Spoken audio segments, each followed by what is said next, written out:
Is your dog terrified of thunder or fireworks? Don't worry, I've got 3 simple tips to help calm them down.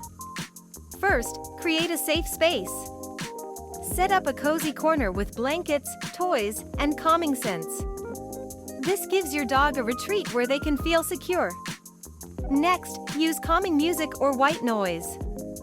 Playing soothing sounds can drown out the scary noises outside, helping your dog relax. Finally, desensitize gradually.